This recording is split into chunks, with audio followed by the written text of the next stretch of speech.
Hello friends, आज हम लोग बहुत ही इम्पॉर्टेंट टॉपिक के बारे में बात करेंगे जिसको हम लोग कहते हैं मेडिकल नेग्लिजेंस। ठीक है, तो आप मेडिकल नेग्लिजेंस कहें, प्रोफेशनल नेग्लिजेंस कहें या मैल प्रैक्टिस कहें, ठीक है, इसका मतलब एक ही होता है। ये सारे इसके सिनोनिम्स हैं।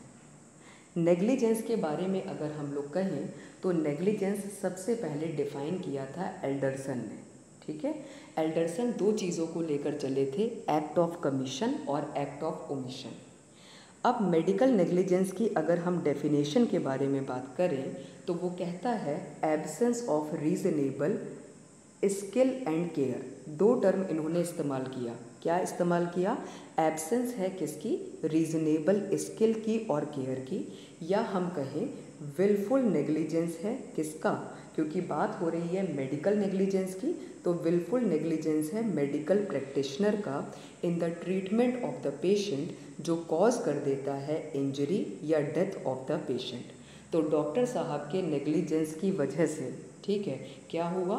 मरीज़ को हार्मफुल इफ़ेक्ट हुआ, या फिर उनको इंजरी हुई, या फिर डेथ ही हो गई उनकी। तो इस चीज़ को हम लोग क्या कहते हैं? मेडिकल नेग्लिजेंस कहते हैं। तो जैसा कि मैंने बताया कि जो नेग्लिजेंस है ये सबसे पहले डिफ़ाइन किया था एल्डरसन ने। ठीक है, तो इन्होंने दो एक्ट के बारे में बात करी। एक कहा एक्ट ऑफ कमीशन और एक्ट ऑफ ओमिशन। यही चीज़ हमारी डिफ़ाइन करती है नेग्लिजेंस को। एक्ट ऑफ कमीशन का मतलब doing something which a reasonable man would not do, और इसी का अपोजिट हमारा हुआ act of omission, means not doing something which a reasonable man would do. ठीक है, तो एल्डरसन ने इन दो एक्ट के हिसाब से हमको बताया कि जनरल सेंस में क्या होता है नेग्लिजेंस। तो एक हुआ हमारा एक्ट ऑफ कमीशन और एक हुआ हमारा एक्ट ऑफ ओमिशन। अब हम लोगों ने अपने मेडिकल नेग्लिजेंस की डेफिनेशन में बोला था एब्सेंस ऑफ रीजनेबल स्किल और केयर। ठीक है, तो कहने में तो बहुत आसान लगता है, लेकिन इसका मतलब क्या हुआ? क्या होती है रीजनेबल स्किल और क्या होता है रीजनेबल केयर? ठीक है, तो रीजनेबल स्किल का सिंपल सा मतलब होता है एवरेज लेवल ऑफ स्किल या कॉम्पिटेंस ऑफ अ डॉक्टर। ठीक है, तो हम कहीं नहीं कह रहे हैं कि हमको एकदम हाईएस्ट लेवल का एक्सपर्टीज़ चाहिए।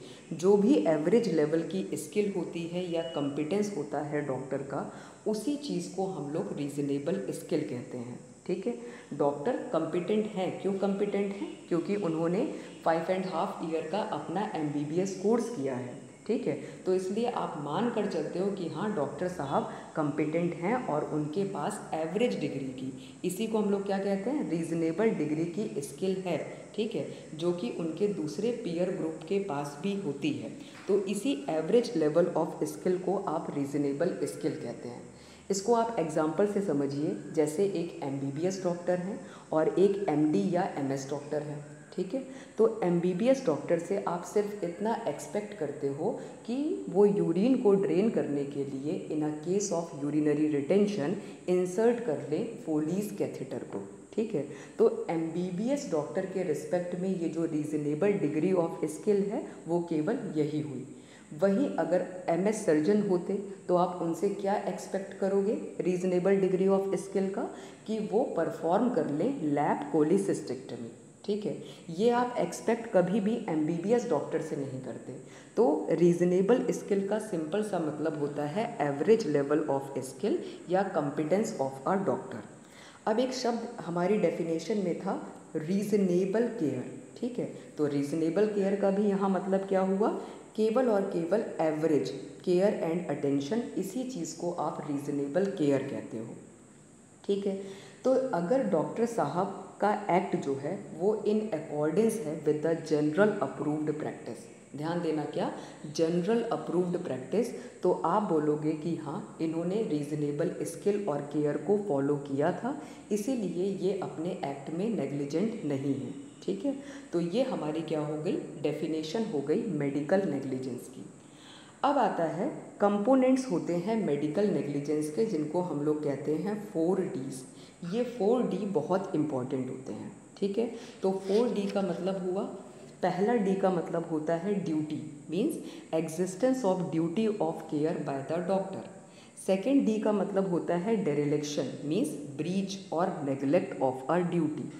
थर्ड डी का मतलब हमारा होता है डैमेज से, ठीक है, कि इस डेरिलेक्शन ऑफ ड्यूटी की वजह से पेशेंट को कोई ना कोई हार्मफुल इफ़ेक्ट हुआ है, ठीक है, तो इसी चीज़ को हम लोग कहते हैं डैमेज। एंड लास्ट डी होता है डायरेक्ट कॉजेशन, ठीक है, कि ये जो ब्रीच हुई है ड्यूटी की, इसकी वजह से जो डैमेज हुआ है यही डायरेक्टली रिस्पॉन्सिबल है ना। तो ये हमारे होते हैं कंपोनेंट्स मेडिकल नेग्लिजेंस के 4 D, duty, dereliction of duty, damage and then direct causation. ये हम लोगों ने चारों डी डिस्कस कर ली है। अब बात आती है टाइप्स ऑफ नेग्लिजेंस की, ठीक है। तो टाइप्स ऑफ नेग्लिजेंस में डॉक्टर्स नेग्लिजेंस आप कहो या मेडिकल नेग्लिजेंस कहो, बात एक ही है। फर्दर ये हमारी 2 टाइप की होती है, एक सिविल नेग्लिजेंस होती है और एक क्रिमिनल। तो पहला हम लोगों ने क्या देख लिया, डॉक्टर्स नेग्लिजेंस, जो कि 2 तरीके की होती है, सिविल होती है और क्रिमिनल। नेक्स्ट हुआ क्या, पेशेंट का नेग्लिजेंस, ठीक है। यही अगर दोनों के नेग्लिजेंस के बारे में बात करें तो उसको हम लोग कंट्रीब्यूटरी नेग्लिजेंस कह देते हैं। एक हमारा होता है composite negligence, means combined negligence of more than 1 doctor, ठीक है। एंड लास्ट नेग्लिजेंस जो होती है वो कॉरपोरेशन, मींस हॉस्पिटल की नेग्लिजेंस है, तो उसको हम लोग कॉरपोरेट नेग्लिजेंस कहते हैं। तो मेडिकल नेग्लिजेंस में हम लोगों ने 2 शब्द समझ लिए, रीजनेबल स्किल और केयर का मतलब क्या हुआ, नेग्लिजेंस एक्ट ऑफ कमीशन और एक्ट ऑफ ओमिशन से हम लोगों ने समझ लिया।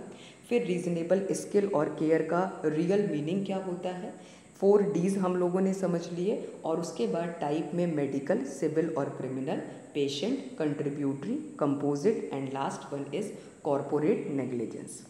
Thank you.